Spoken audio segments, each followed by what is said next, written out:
Hello everybody and welcome back to Groveanory. Today I'm going to be reading out of the Revolting Rhymes by Roald Dahl. Absolutely fantastic.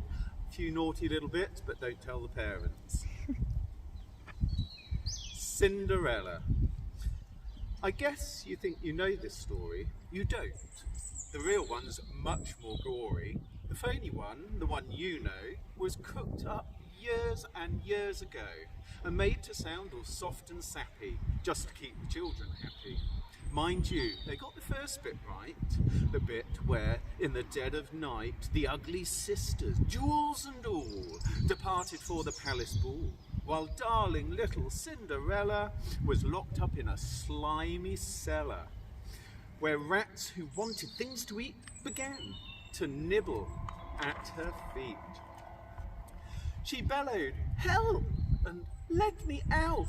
The magic fairy heard her shout. Appearing in a blaze of light, she said, "My dear, are you all right?" "All right," said Cindy. "Can't you see I feel as rotten as can be?"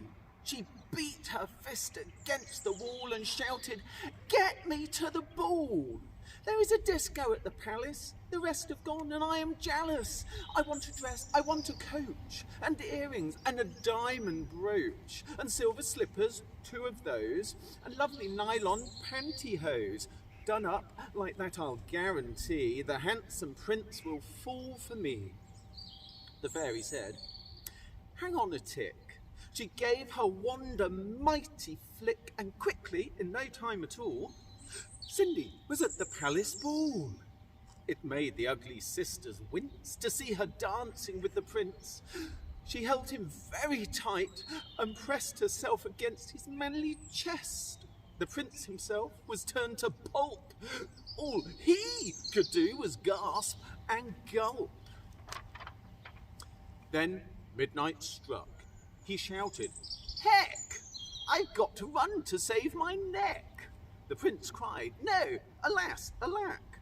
He grabbed her dress to hold her back as Cindy shouted, "Let me go."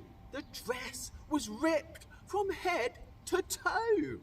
She ran out in her underwear and lost one slipper on the stair.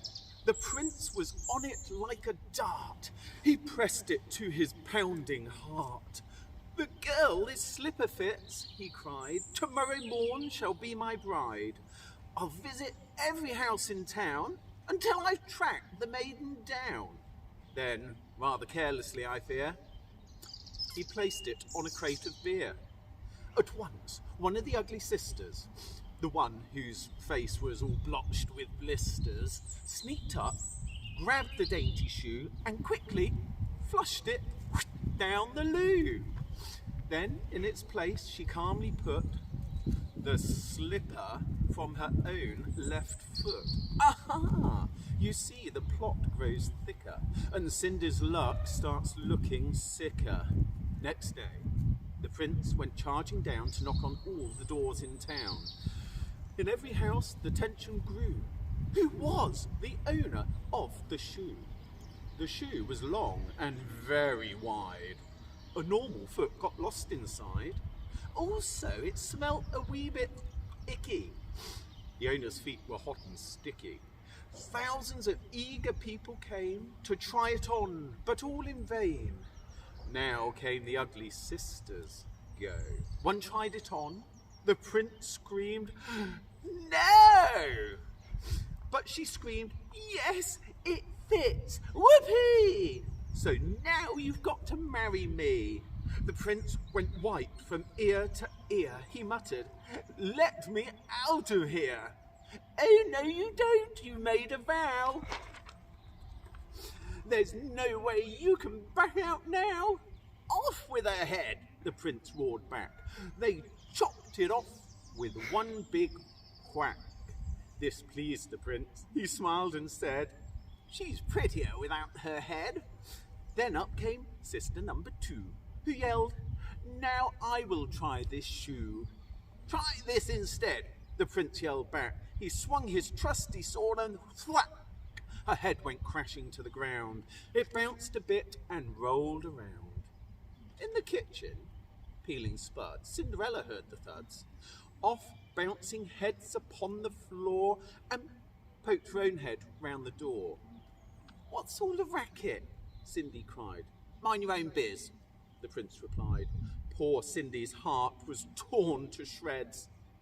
"My prince," she thought, "he chops off heads. How could I marry anyone who does that sort of thing for fun?"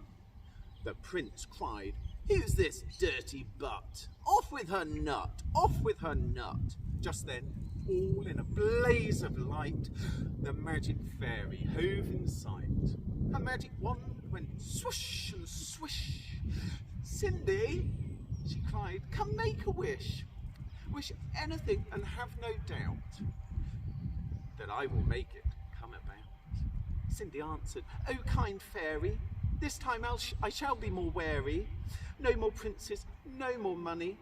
I have had my taste of honey. I'm wishing for a decent man. They're hard to find. Do you think you can?" Within a minute, Cinderella was married to a lovely fella, a simple jam maker by trade, who sold good homemade marmalade. Their house was filled with smiles and laughter, and they were happy ever after.